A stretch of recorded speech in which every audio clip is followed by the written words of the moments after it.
this is an iHeart podcast. Guaranteed human. This Sunday, iHeartRadio brings you live to Levi's Stadium in Santa Clara for the Super Bowl 60 tailgate concert, presented by NetApp. It's the ultimate pregame party, featuring an exclusive performance from Teddy Swims. Your front row experience will be on iHeartRadio stations across the country and the free iHeartRadio app this Sunday at 3:30 Eastern, 12:30 Pacific. Then, after the concert, tune in to the Super Bowl 60 pregame show on NBC. Support for the show comes from Public, the investing platform for those who take it seriously. On Public, you can build a multi-asset portfolio of stocks, bonds, options, crypto, and now generated assets, which allow you to turn any idea into an investable index with AI. It all starts with your prompt. From renewable energy companies with high free cash flow to semiconductor suppliers growing revenue over 20% year over year, you can literally type any prompt and put the AI to work. It screens thousands of stocks, builds a one-of-a-kind index, and lets you backtest it against the S&P 500. Then you can invest in a few clicks. Generated assets are like ETFs with infinite possibilities, completely customizable and based on your thesis, not someone else's. Go to public.com/podcast and earn an uncapped 1% bonus when you transfer your portfolio. That's public.com/podcast. Paid for by Public Investing. Brokerage services by Open to the Public Investing Inc. Member FINRA and SIPC. Advisory services by Public Advisors LLC, SEC registered advisor. Generated assets is an interactive analysis tool. Output is for informational purposes only and is not an investment recommendation or advice. Complete disclosures available at public.com/disclosures. Do you want to find a stress-free way to buy your next car? Start at CarMax and shop your way.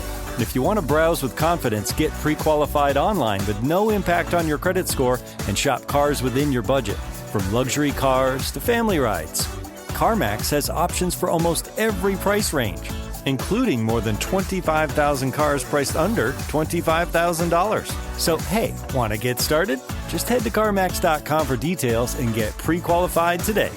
Want to drive? CarMax. Well, the holidays have come and gone once again, but if you've forgotten to get that special someone in your life a gift, well, Mint Mobile is extending their holiday offer of half off unlimited wireless. So here's the idea. You get it now. You call it an early present for next year. What do you have to lose? Give it a try at mintmobile.com/switch. Limited time 50% off regular price for new customers. Upfront payment required. $45 for 3 months, $90 for 6 months, or $180 for 12-month plan. Taxes and fees extra. Speeds may slow after 50 gigabytes per month when network is busy. See terms. Body Bags with Joseph Scott Morgan. It's an interesting thing, the human skeleton.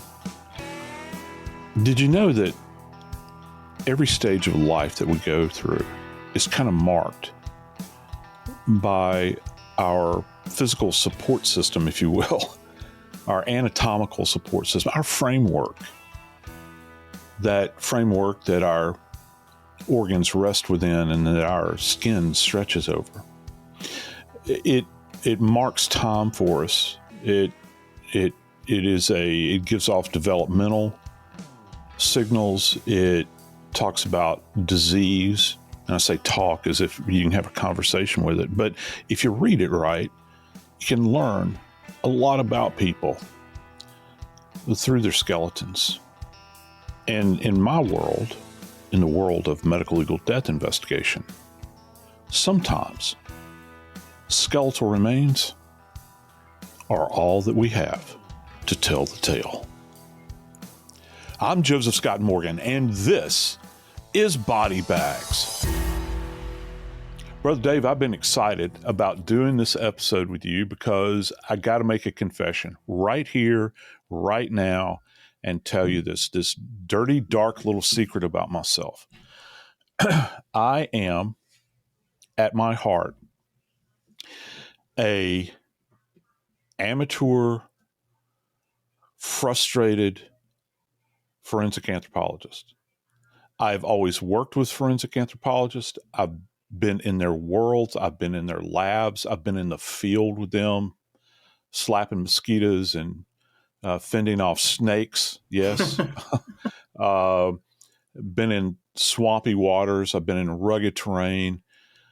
But I have always been enamored of forensic anthropologists. And every opportunity that I have, I've always welcomed that moment when I can kind of sit at their feet and learn, because they're fascinating individuals. They're fascinating because they have to take very, very little and tell a story with it. It's not like a forensic pathologist where you still have soft tissue, you've got evidence of trauma in the immediate, with focal areas of hemorrhage and all that stuff that we talk about on body bags. No. That's not what forensic anthropologists do. They have to frame everything out in very broad sense. And sometimes they can come up with detailed information, but it's the way they go about it, the tools that they have to utilize.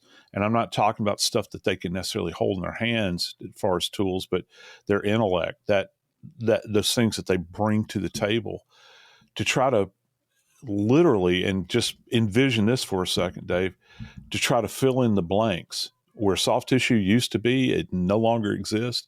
You got the framework, but the shingles are off the roof. There's no more siding on the house. All you've got is that framework that's left behind. And so as we dig into this today, Hey, I see what you did there. I apologize. All right. But I noticed when you were looking and sharing some of this information with me that you had the basic 5 things or 10 things, whatever, the very specific parts of forensic anthropology. Yeah. So like from physical anthropology to linguistics. Yes. So if we carve these out one at a time and they're all tied together, I'm already ready to flunk the first final because having done stuff on radio and television dealing with crime stuff forever, it seems, and I've never dug this deep. I've heard things talked about. I've heard you talk about them. Yeah. But like when you get right down to it, physical anthropology. Start right there, Joe, and tell me what is that and what does it mean to you? Yeah, let's back up a little bit because you have this kind of, if you think about what's contained beneath the roof of the house of anthropology, you go back to people like Margaret Mead that were studying tribal behaviors and all that sort of stuff. And she was I got to what's tell you referred something to. real quick. I apologize for jumping in. Yeah. All right. Back in the day, I think I was in 6th grade. Mm-hmm. We lived 2 houses down from a woman named Margaret Mead. And, really? Yeah. And she was really kind of secretive, She was probably in her 50s at the time. Couldn't really tell she was just old, when you're a kid. Everybody over 40 Everybody looks ancient. Yeah. Yeah. But anyway, I thought for the longest time, is that her? When her name came up in like junior high or something. Yeah. Anyway, yeah. You first hear about her in junior high. Yeah. It wasn't, but I would walk by her house thinking, what are the odds, right? Yeah. I mean, it's a thought. It's just, well, I thought it would have been cool. She was part of the study of cultural anthropology. And, it has to do with the study of mankind. And some people will say, well, it's the study of individual personages, or it's the study of groups. And she, she's an example of kind of how all that blended, I think. But you have these multiple sections within anthropology. And, one of my favorite things under the umbrella of anthropology is actually linguistics. I'm fascinated by linguistics. I'm fascinated by linguists that can talk about the origins of languages and all of these different little subtleties relative to how we communicate with one another and the origin of various types of languages and how we're kind of all interconnected that people don't think about. But then you come to physical anthropology, and beneath that umbrella, you can go down a couple of different roads. You have physical anthropology, which some would say a subset of that is archaeology and paleo, which goes back, into the time of dinosaurs and all those sorts of things. But for our purposes, we have forensic anthropology. And anybody that starts off wanting to be a forensic anthropologist, which, mind you, is a very long road, you're going to be rooted in all of those classical studies that individuals do in anthropology. You got to really want that, because here's the thing. I have a lot of students that come to me and they'll say, Professor Morgan, I want to go to the body farm and work up there, and I want to become a forensic anthropologist. I'm like, are you sure? Be careful what you're asking for here, because it's going to be a very long road, to attain the level of skill that you need. Most forensic anthropologists, they don't hang a shingle out. It's not like they've got a business, okay, where you go to and you walk into the forensic anthropologist's office and, you're sitting in the outer room, you're reading, I don't know, you're reading Red Book and you're waiting for an appointment or something. It's not like that. That's a different kind of doctor. They're consulted, and guess what? Most of them work in academia. So there's not enough work out there to support yourself. Most people that are forensic anthropologists work in an institution somewhere where they teach in addition to it, and then they'll consult as a forensic anthropologist. That's an amazing thing because I really did think that you have a case and you know what you need in terms of looking into this, and I need a forensic anthropologist. I really did think that you had 10 of them, and you just start top of the list and you start calling who's available, It was only after doing this show for some time that I realized that most of the people who do this very specialized work and requiring a lot of education in the classroom, tremendous amount, and even more education out in the field, working with somebody who really knows what they're doing, that they are lashed to a desk and have to create the time to even go back out in the field. It's a very difficult thing to compromise. I just thought they were. I don't know why and I thought that. Most of these people that are academic anthropologists, many of them work in large institutions, and there's a term that's used in academia, and you've probably heard it before, but it bears repeating. It's called publish or perish. And so when they say publish or perish, that means that you have to have ongoing research where you're essentially, what it comes down to, a lot of people will hold it up and say, well, we're studying for the betterment of academia, and no, you're not. You're studying so that you can get a federal grant and bring it back into the institution, and the institution needs those monies in order to continue to function.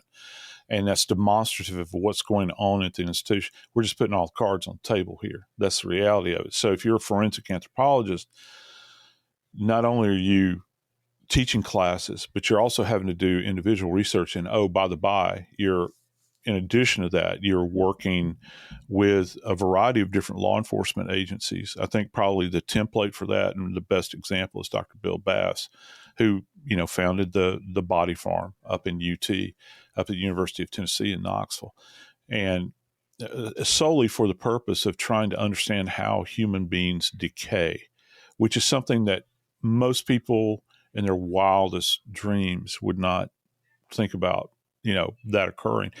And he created this decay lab, if you will. And now there's several of them that are out there at various institutions. One of the ones that comes to mind is the Maple Center, which is down at the University of Florida. You say, well, Morgan, why would you need 2 of these in the South? Well, first off, there's not just 2. I think Western Carolina has one as well now, or they did. Did you know that when we talk about decomposition, and how remains are naturally rendered down, the impact of the environment in Knoxville, Tennessee, is completely different than if we were in Gainesville, Florida. Those 2 environments are so desperately apart from one another. You're not going to have the same insects. You're not going to have the same environmental conditions. All of those considerations have to go in. And it's just and I submit that a lot of the data that you might collect in long-term research at a place like UT is not necessarily going to apply if you're working a case, let's say, in Bismarck, North Dakota. Wow. Okay? Because Makes the sense. Environment is going to dictate a lot of this. Just what's your insect life up there? Because it ain't going to be the same as it is, in Smoky Mountains. And it's not going to be the same as you're going to get down in that marshy territory down in Gainesville, where it's super hot and humid and all those sorts of things. And you could extend it out even further. What about, because there's a very famous entomologist, world-renowned entomologist that worked at the University of Hawaii. Or was it University of Hawaii or the Chaminade, I think. Anyway, it doesn't matter, but he was in Hawaii. Well, his world, if he's studying human remains, desiccation human remains, that world is going to be completely different than some other location. So you have to have a skill set where, I think as a forensic anthropologist, where you study or have an understanding of a variety of things, first off, and at the most basic, human anatomy. And you have to know it like the back of your hand, no pun intended. You have to know human anatomy. You have to be able to, here's an interesting thing, and I heard this, I got to tell you this story because it always fascinated me. There was a story that was related to me by a friend of mine that was a forensic anthropologist and had gone through the program at UT. And he had to go through what was referred to as the box test. And the box test was where Dr. Bass would sit on one side of the table and the student would be on the other side of the table, and there'd be a cardboard box in between you, and it had holes cut in either end. You couldn't see inside the box. And Dr. Bass would insert his hand into one end of the box. Student would insert their hand into the other side of the box. And the box was filled with commingled skeletal remains. And just by touch, just by feel, Dr. Bass would pick up that element that's contained in there. It could be a raccoon bone. It could be a human finger, an element of the hand. And just by touch, you had to tell him what it was blindly. That's how rigorous this is. And just let that sink in just for a second, because that's, when you hit that level of where you're using kind of your tactile senses to be able to, and it's amazing the training that these people receive. People think about, well, I'm going to go to the body farm, or I'm going to go to the Maple Center and take one of these courses.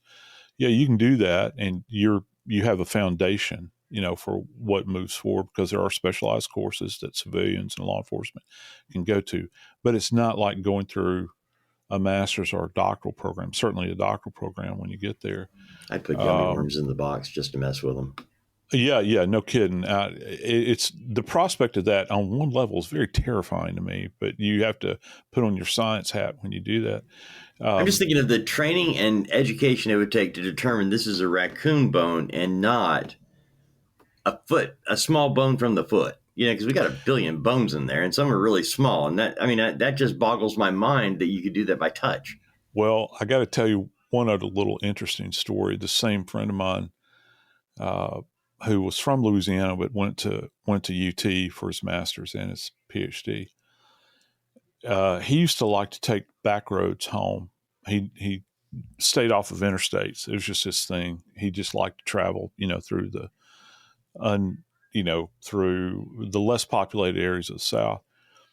And he had made it all the way from Knoxville, and he was driving through like middle Mississippi, heading home to South Louisiana. And he pulled into a filling station there, and there was a guy that was the attendant, if you will, and it's a typical kind of Southern image you can imagine. Banjo's playing. A fella in overalls sitting outside in an old broken chair, and he greeted my friend, as he drove up, and my friend said that he noticed the guy had a necklace around him, a leather necklace, and he looked at it, and he said he saw a pendant on it. And then further closer examination, he realized that it was not a pendant, but it was a toothpick, and it was hanging, and it was a toothpick made out of bone. And instantaneously, because of his training at UT, he knew what that bone was. It was a baculum. Do you know what a baculum is, Dave? No idea. A baculum is actually a bone that is, are you ready for this? That is contained as part of the anatomical structure of certain animals, particularly raccoons, that allows them to achieve an erection. And so it can be taken and filed to a sharp point. And I'd never heard of this before. And you can drill a hole in one end of it, hang it around your neck, and use it as a toothpick. And this fella had one of those. It's that kind of attention to detail. I was with this same friend of mine one day, and we were walking across a construction area to go get a cup of coffee, not too far away from the medical examiner's office. And construction areas, if you're ever walking through, and I think most people can identify with this, you see clods of dirt built up, laying about, and that sort of thing. And you look down at the earth, and to us, we see clods of dirt. To him, it wasn't like that. My friend always walked around with his head downward, looking. And I heard him say, And I learned a long time ago that if this individual ever said, or, wow, look at that, it's something I need to take notice of. He reaches down, picks up a clod of dirt, cracks it in half, and he caught the edge of something that was abnormal in his clod. And he pulled out what he estimated to be an 1890 friction match holder with the carving of or the impression of a dog and a hunter on it, where a fellow had dropped this thing where he kept his matches in and he could strike them. And these are called friction matches, the old kind where you can see somebody like flicking it with their thumb, like they do in the movies. And I never would have seen that, but it's that kind of training and attention to detail that you want in any kind of forensic anthropologist you're going to invite onto your death scene.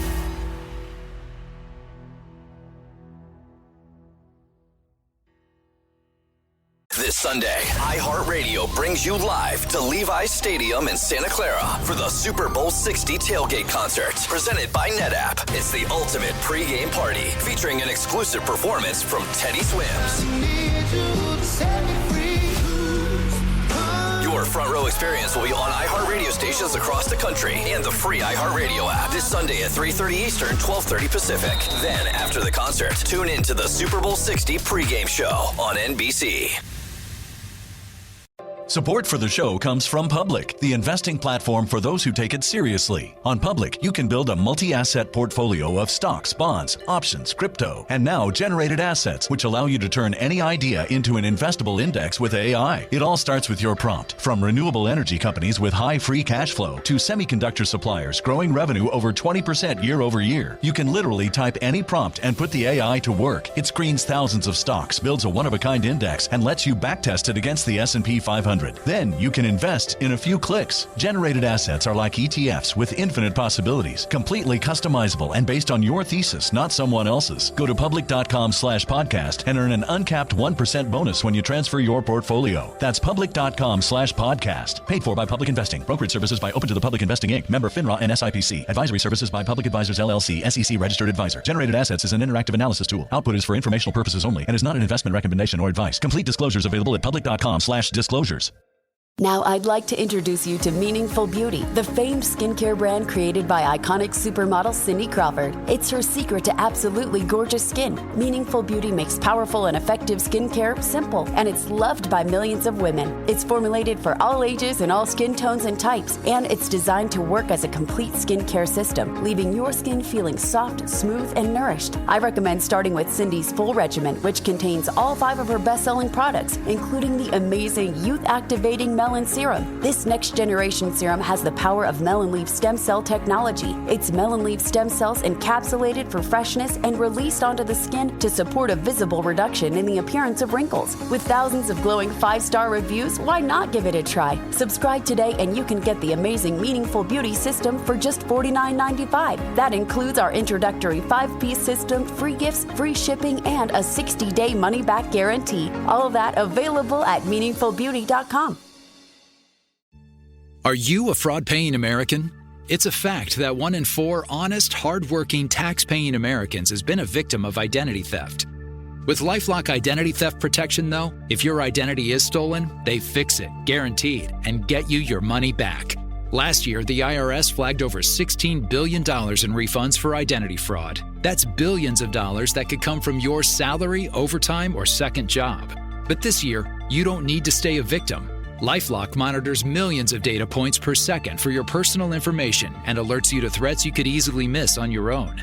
And if your information does fall into the wrong hands, only LifeLock has U.S.-based restoration specialists who are backed by the $1 Million Protection Package. Because this tax season, fraud-paying American is something no American should have to claim. Visit LifeLock.com/iHeart and save up to 40% your first year. That's 40% off at LifeLock.com/iHeart. Terms apply.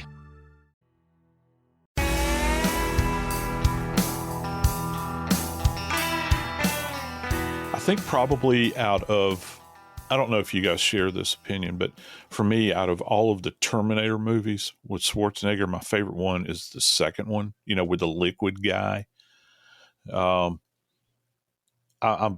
I love that movie. I'd watch it. It's almost like a remote drop moment for me. I'll watch it pretty much every time that it comes on. First one's okay. Never really watched the other ones. But there's a line in that movie involving Sarah Connor where she is holding someone against their will, and she says to them, there are 206 bones in the human body. And she implies at least that she's going to break every one of them if this individual doesn't comply to her. And that, that ain't going to happen. But at any rate, she brings that up. And one of the things that you think about with skeletal anatomy is that it's so vast. And just indulge me here and think about this with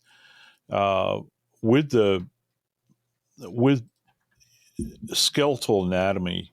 Most adults do have approximately, and it can vary, do have 206 bones in the body. Okay. Babies are born with 270. It's one of those weird things where the older you get, the fewer bones you have developmentally. Isn't that kind of interesting? And that goes through the process of the bones fusing and these sorts of things where you're developing along the way. And again, those numbers, many people think that those numbers are absolutely static. Sometimes they're not. Sometimes people will have more or fewer. But on the whole, it's approximately 200 and 206. And you've got two separate, if you want to break it down anatomically so that we can understand it, you've got two axes that you work on really with the human skeleton. You have the what's referred to as the axillary, which is going to be kind of the midline, that the center part of your body. And then you have the appendicular, and those are like your attachments, like your arms and your legs. So you've got your center core, your trunk, which is going to be the axilla, and then you're going to have the appendicular that extends out from the body. So you're working in those two broad groups when you're trying to determine, what remains there are. I was thinking, Dave, and I was telling you before we went on air today to start taping, dating myself there. When Brian Laundrie's remains were found down there in that swamp, I'm actually looking at his report right now that the forensic anthropologist generated. By the way, it's a very well written report. Okay, but back up very quickly. Brian Laundrie, the person who killed his fiance, Gabby Petito, and then drove her van that she paid for back to his parents' house in Florida, where they had been living before they went on their trip. And then after dodging police with help from his parents, he then goes out into the woods camping and commits suicide. But after committing suicide, the area where he did it in that park got flooded. Yeah. Okay. So the reason I'm setting that scene is a lot of people don't realize what the forensic anthropologist was required to do when they got on scene. So what was different about that, Joe, that required a very, very special investigator to come in and figure out what happened? I mean, he's got a gunshot in the head, right? Yeah, he does. And by the way, it's a very atypical gunshot wound. As far as self-inflicted, I've always, kind of raised an eyebrow to that, but that's okay. What do you mean atypical? Well, it wasn't necessarily positioned in classic location as far as an entrance wound goes. It was more up and back, which always intrigued me intellectually. Where would it normally be? Where would you expect? Well, you're thinking there are. Let's just break it down this way. There are 4 major bone groups that compose the human skull. You got, if you'll tap your forehead, that's your frontal bone. And up above it, bilaterally on either side, you have what's referred to as the parietal, or some people will say parietal. And it's kind of a curved bone. It's on both sides and it's high up. And then below the parietal on either side, again, bilaterally, you have the temporal bone. Okay, which is a very thin bone. It's on either side, forward of the ear. As the parietal bone sweeps back and down, it marries up with the occipital bone, which is that bony protuberance that you have on the backside. And those are like the 4 major bone groups in forensics that we look at. Like I'll give you an example why it's important. Like when we go to the scene, most of the time, if we're talking about an injury to the skull, we're going to say things like he's sustained a gunshot wound or apparent gunshot wound to the right temple, or in the right temporal bone. And it is, 5 centimeters forward of the top of the right ear. It's superior to the right meatus, which is your ear hole. It's superior to that by 10 centimeters. And so it's all about orientation, where these are. With Laundrie in particular, if you have this baseline of number of bones, and again, it's approximation of 206, when they went out there, Dave, to this, and I'm glad you pointed this out, isn't that amazing? We talked about this case for years, right? Certainly months with Gabby Petito. And it's, for me, moving forward, and probably with you, I hate to speak for you, but, it begins to fade, after a while, because you're layering all these other cases on top of it. When they went to examine or try to recover his remains, they found roughly 103 bones. Okay. So that gives you an idea, you're literally, that is literally, if you're thinking about 206 bones that we're supposed to have, he had half of that. Okay. Now, what do we mean by that? Well, you've got, and bones can range in size. I guess the smallest bone is probably the stapes, which is one of those tiny little bones that's inside of your ear. All right. You remember that? We learned all that in school. We got the hammer and the anvil and all that stuff.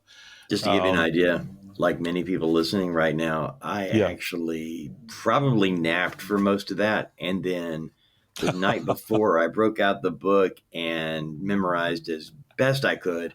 Took the test the next day, and if I got a C-, I was pretty happy. So There you go. My big bugaboo was always the hands and the feet. Those the hands and the feet are absolutely miracle creation of God. They're so complex, and so a tip of the cap to any doctor that's out there that works on hands and feet, because it's the anatomy is so complex, the biomechanics are so complex. But you have the stapes, which is arguably the tiniest bone, and then the longest bone in the human body is the femur, which is where it fits into your hip socket, if you will, extends all the way from your hip down.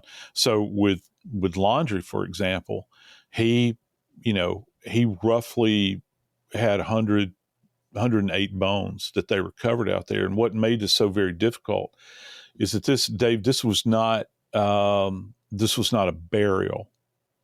Okay. And forensic anthropologists have to work in a variety of different conditions. This is a water environment, which by the way, if I'm not mistaken, I probably am.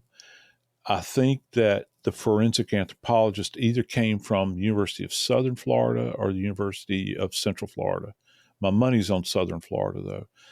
And she kind of led the team out there, if I'm not mistaken, because FBI crime scene response team was already out there. And this is very complex because once bodies begin to decay and you're in a very austere environment like this, the kind of rising and falling of tide are not tide, but the water levels in the swampy area are going to be dictated by rainfall. And, for those of us that have, spent any time in Florida, that they'll get gully washers down there that you'll have water standing in the streets. And that's in a controlled environment where you have gutter systems and all that. Just imagine you're in the swampy area back in this park, Dave, and there's nowhere for the water to really drain to in the immediate. It just kind of floats there. Okay. And then it'll drop back down. Then it'll go back up. Then it'll drop back down. So, in the early piece to this, when he died, he now becomes subject to that same environment. And there's even, and even in the report for Laundrie, the forensic anthropologist goes to some length in describing that there had been, carnivore activity that had been, feasting on his remains. So there's no telling how many bones were essentially drug off to some burrow somewhere or taken up in a tree, which will happen, the tinier bones. And it creates a very complex environment. And some of the stuff that forensic anthropologists do, a lot of it is based on not just what they're seeing, but what they don't see. Just let that sink in for a second. You think about other sciences that are out there, and there are some that work on this idea that, I'm not just looking for positive findings, I'm looking for negative findings. And I don't mean positive and negative relative to how you happen to feel about something at a moment in time. I'm talking about a presence or an absence of something. And so that's one of the things, with Laundrie in particular, and there have been a lot of other cases like this too over the years, Dave. So just because you go out to a scene where there's skeletal remains doesn't mean that the remains are going to be completely intact, that it will all be there.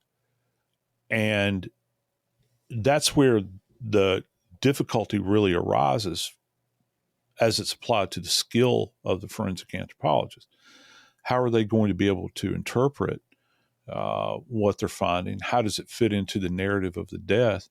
And what can their assessment reveal out there? I found that it's better, for me in particular, that when I am at the scene with a forensic anthropologist, no matter how much study I've done in the past, no matter how many cases I've worked, it's better that for that moment in time, when I'm in that individual's presence, I'm no longer an investigator. I'm a student that should keep their mouth shut and their eyes and their ears open.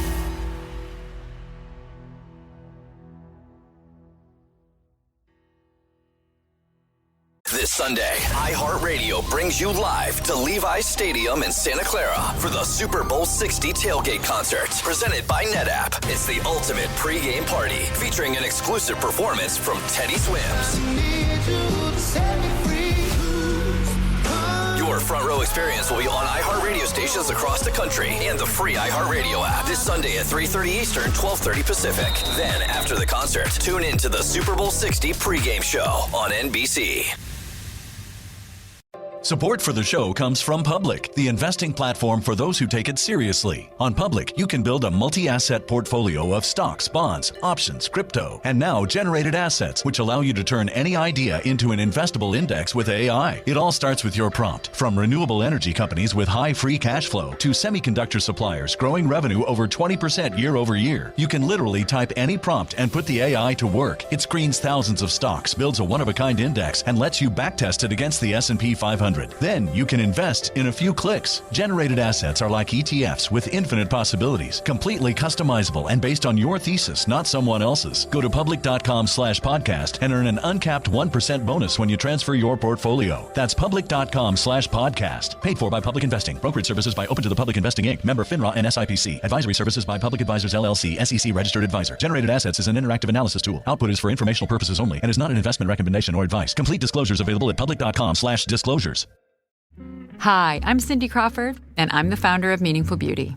When Dr. Sabah and I decided to do a skincare line together, he said to me, "We are going to give women meaningful beauty." And I said, "That's exactly right. We want to give women meaningful beauty, which means each and every product is meaningful. It has a reason to exist. It's efficacious. You're going to get results. And then you just go out and live your life." Meaningful Beauty. Confidence is beautiful. Learn more at meaningfulbeauty.com. This message comes from Greenlight. Ready to start talking to your kids about financial literacy? Meet Greenlight, the debit card and money app that teaches kids and teens how to earn, save, spend wisely, and invest with your guardrails in place. With Greenlight, you can send money to kids quickly, set up chores, automate allowance, and keep an eye on what your kids are spending with real-time notifications. Join millions of parents and kids building healthy financial habits together on Greenlight. Get started risk-free at greenlight.com/iHeart.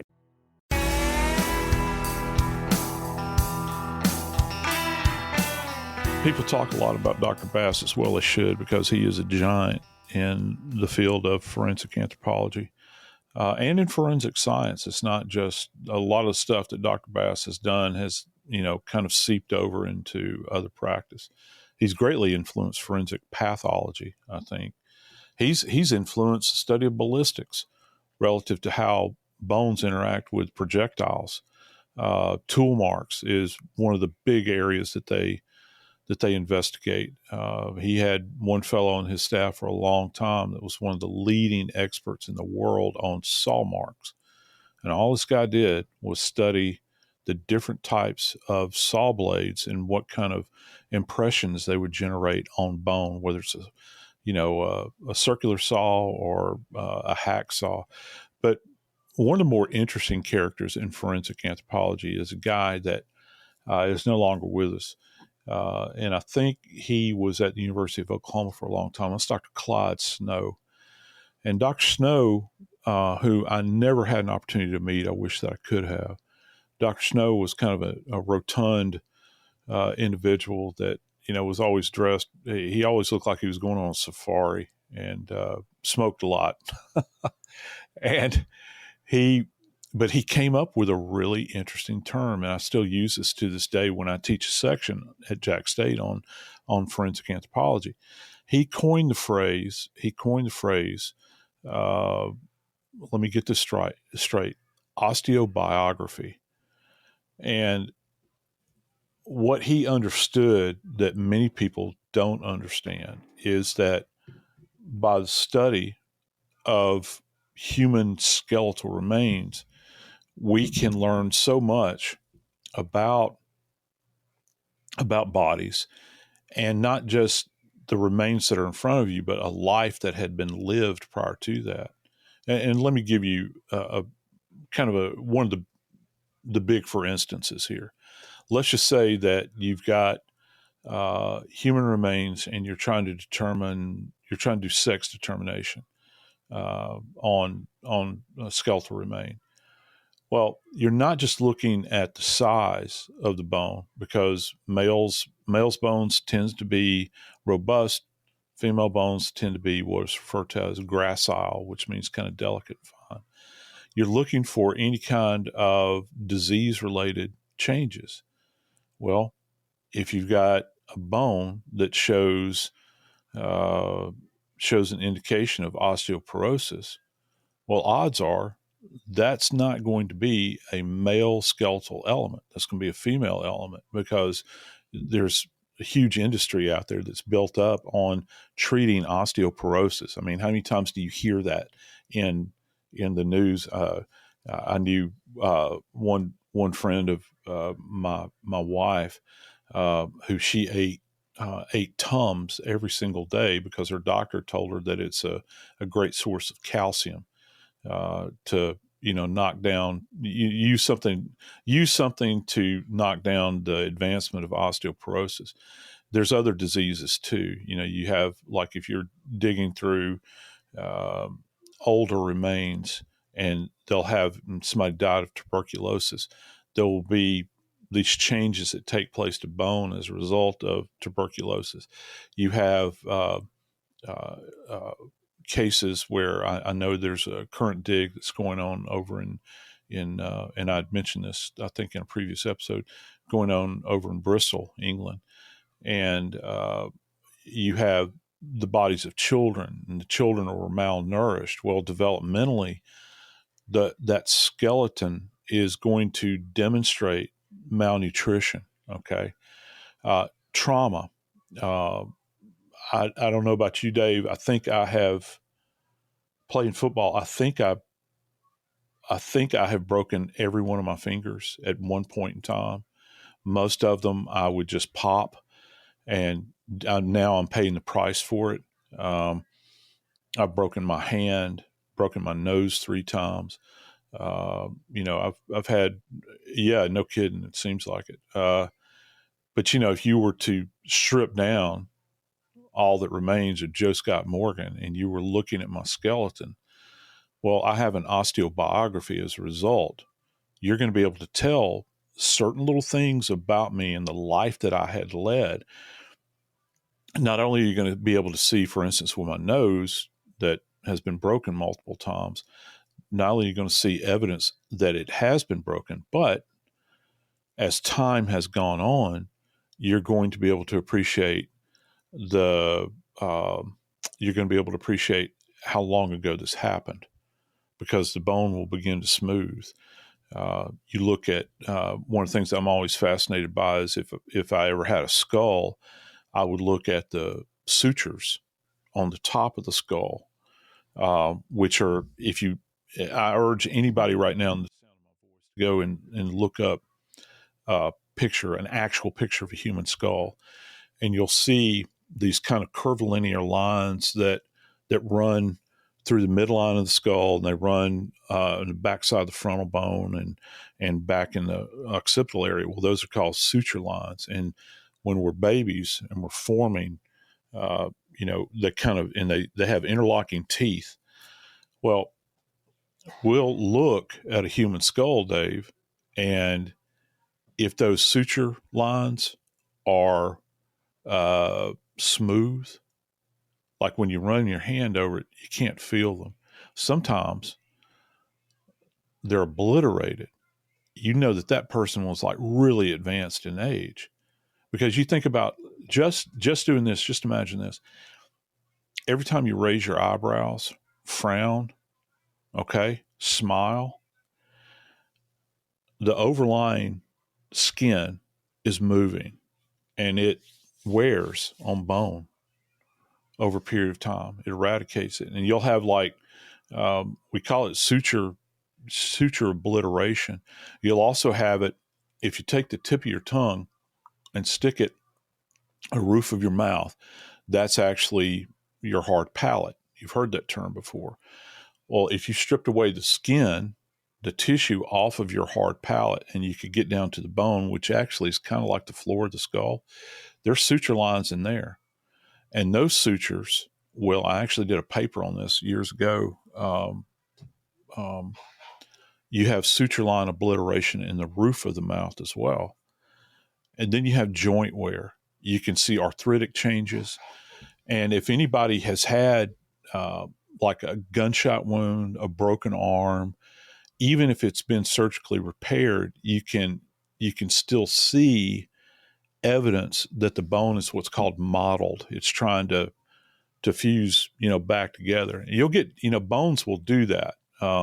You can have somebody that has a severe break and they never got it treated. You'll see some old person that's limping around, for instance. And if you look at their, like if you're talking about a fractured femur that was never repaired by surgery or whatever, you'll see these kind of, I don't really know how to describe them. You'll see these kind of protuberances on the bone, and it's kind of ghastly looking, where the bone has fused back together, and the person permanently walks with a limp probably in life. They had a hard time, but that bone wants to get back together and heal. And you can see surgical interventions as well. There's any number of bones that I've been on site with forensic anthropologists we've recovered that had screws in them, where you'll have somebody that had some kind of surgical repair, and these are stainless steel screws back in the day.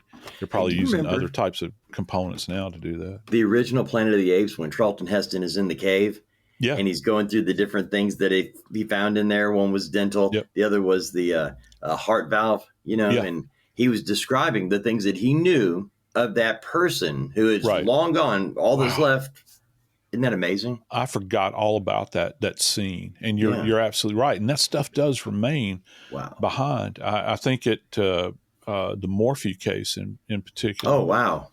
Where the port was found with her remains, her skeletal remains, and that stuff. Eventually, it's going to go away, but it'll hang back. And there's certain things that you're looking for at the scene that'll give you an indication of this individual's osteobiography. But there's so many cases over the years have required the use of forensic anthropologists. Probably, and let me give you an example. Going back to Dr. Snow, Dr. Snow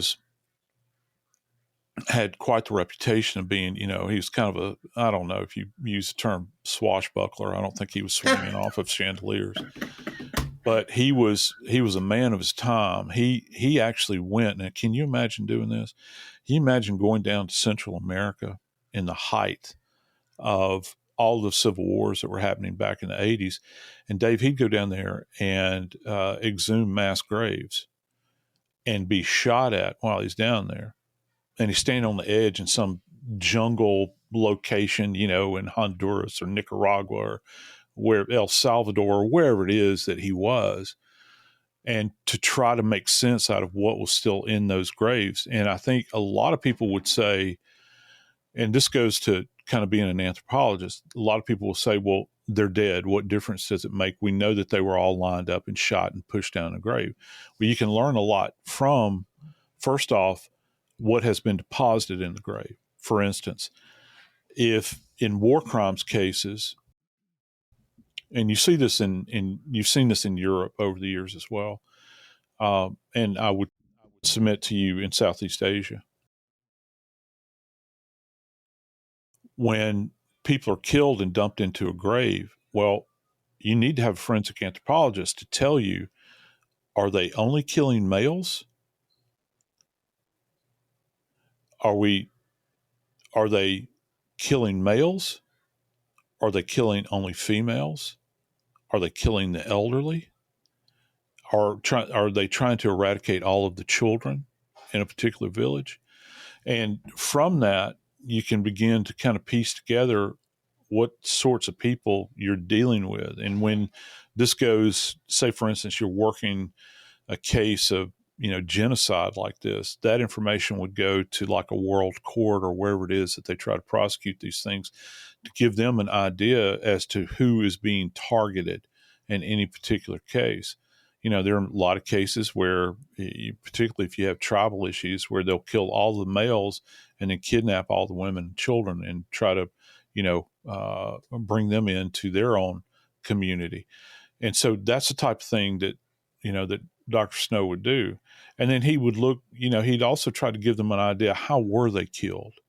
Is there an indication that they had endured torture over a protracted period of time where they're being beaten? They've got multiple broken bones that occurred in life. Or was this simply they dragged them out of their homes in the middle of the night and began to pop them in the back of the head into a pre-dug grave? So you can learn a lot. You can learn a lot by what you're seeing physically manifesting itself out at a scene.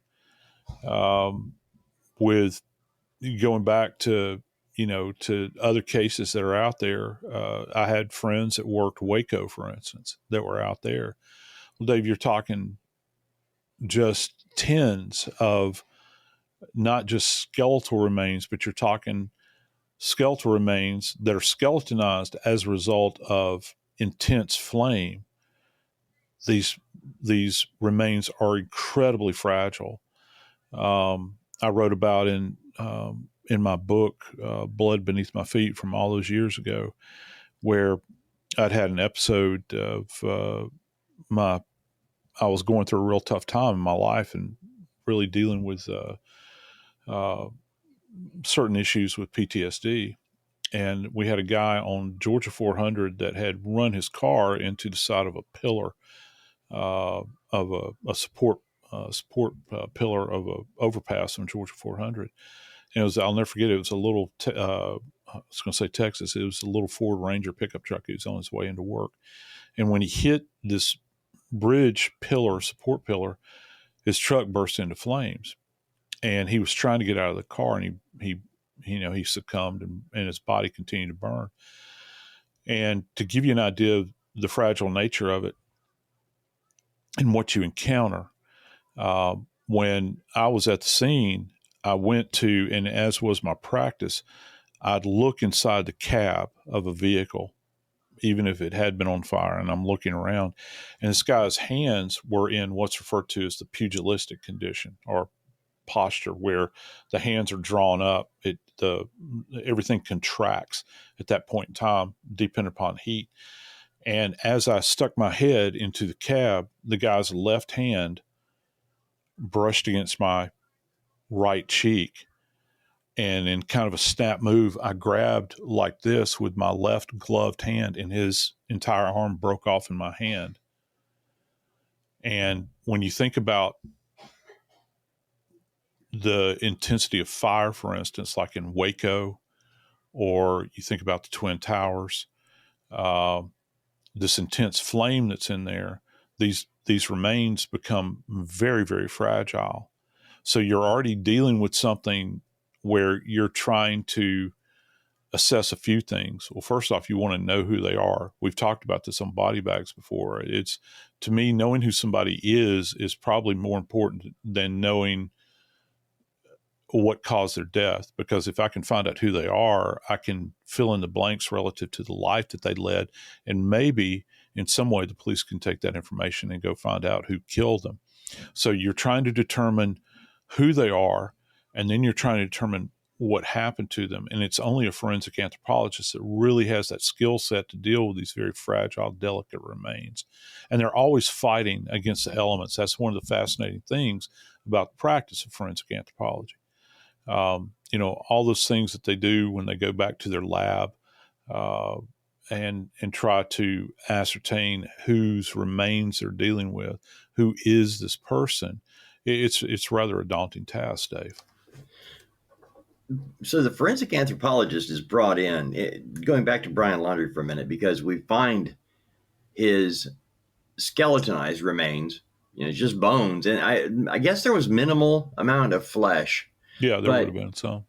They take the bones and they send them to the forensic anthropologist. Mm-hmm. And the entire point is to figure out how this person died. They already know who it is. I mean, I'm sure that's part of the process. You have to positively identify the individual, even though you know who it is.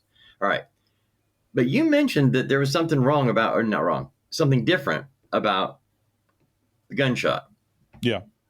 So the forensic anthropologists coming into this, are they tasked with determining what happened, or are they tasked with tell us the facts of this situation, of what you see right here, not your years of experience, but just what does the bone tell you? Is that what they're doing? I guess I'm kind of curious because you said it's atypical. That is what they're doing. And listen, police are sitting there and they're scratching their head, okay, because they're trying to determine what happened to this individual. They might suspect that there's a gunshot wound, but when if you're talking about a remain that has been exposed to harsh elements, you can have events where the skeleton will just kind of come to pieces, okay?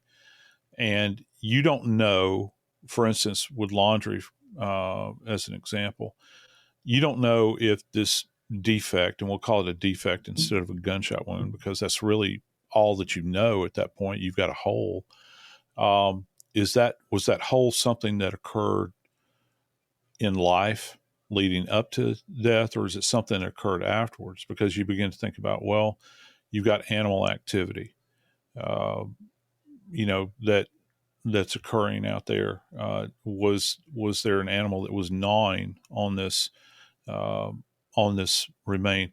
If you think that that's far-fetched, in my career, I've had 2 cases involving dogs that drug skulls up into backyards, and their masters went into the backyard, and they were in the backyard of both homes at the same time, not the same time, but 2 different cases. And the dog, if you've ever, I love dogs, by the way, but if you ever see a dog with a ball, they'll put it between their paws and they'll play with it and that sort of thing. Well, you take something shaped like a ball, like a human skull, and they're going to have it between their forepaws like this. And in both cases, the dog had set to gnawing on the top of the skull. And over a period of time, if they kept that skull, and just kind of, they'd break the whole thing down eventually. I've got a rescue Labrador Retriever, and she's got incredible jaw strength. I mean, she can eradicate an entire bone in no period of time whatsoever.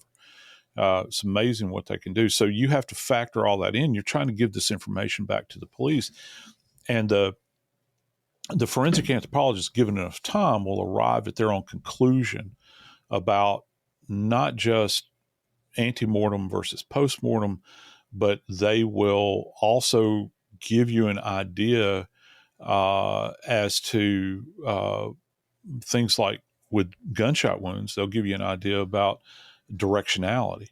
Is this front to back? Is it left to right? Is it from above to below? Trajectory of bullets.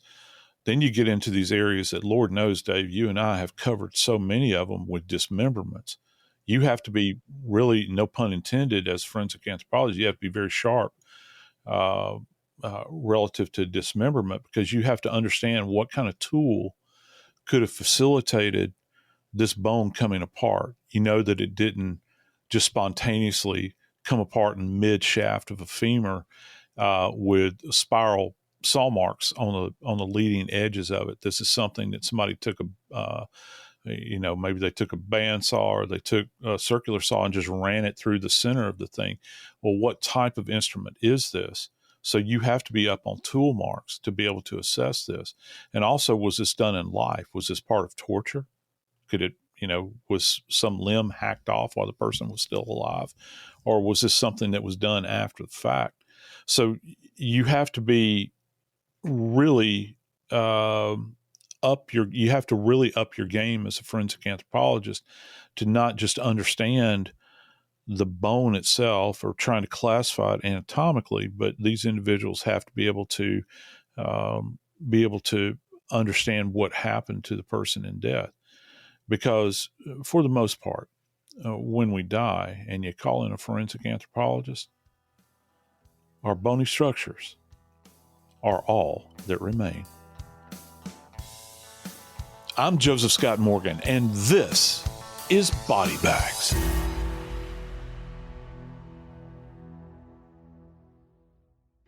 This Sunday, iHeartRadio brings you live to Levi's Stadium in Santa Clara for the Super Bowl 60 tailgate concert, presented by NetApp. It's the ultimate pregame party, featuring an exclusive performance from Teddy Swims.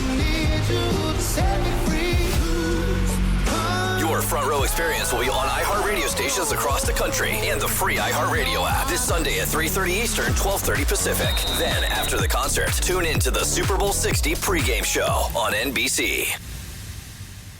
Are you a fraud-paying American? 1 in 4 tax-paying Americans has been a victim of identity fraud. With LifeLock, if your identity is stolen, they fix it, guaranteed, or your money back. Last year, billions in refunds were stolen. Could be from your salary, overtime, or second job. Gone. But this year, you don't need to stay a victim, because this tax season, fraud-paying American is something no American should have to claim. Save up to 40% your first year. Visit lifelock.com/iHeart. Terms apply. Picture chicken nuggets in your head. Okay, now forget them. Because Taco Bell's crispy chicken nuggets are here. And they're nothing like the nuggets you know. All white meat chicken, coated in tortilla chips for that signature Taco Bell crunch. A nugget like that calls for a sauce that can keep up. Introducing Hidden Valley Diablo Ranch. The iconic ranch you love, fired up with Taco Bell Diablo sauce. Bold meets bolder. Ranch meets Diablo, and it works. Crispy chicken nuggets from Taco Bell, a brand new classic. At participating U.S. Taco Bell locations for a limited time only, while supplies last. Ever feel like your bedroom's shrinking? Don't worry, you don't have to sell your favorite things to make space. With IKEA Bedroom Storage Solutions, think dressers, wardrobes, full closet systems, even storage boxes. You can keep it all. Your vintage band tees? Safe. Those limited edition sneakers? Plenty of room. And yes, your childhood teddy bear gets a spot too. Don't sell what you love. Store it instead with IKEA Bedroom Storage Solutions. Shop now at ikea.us/bedroom storage. This is an iHeart podcast. Guaranteed human.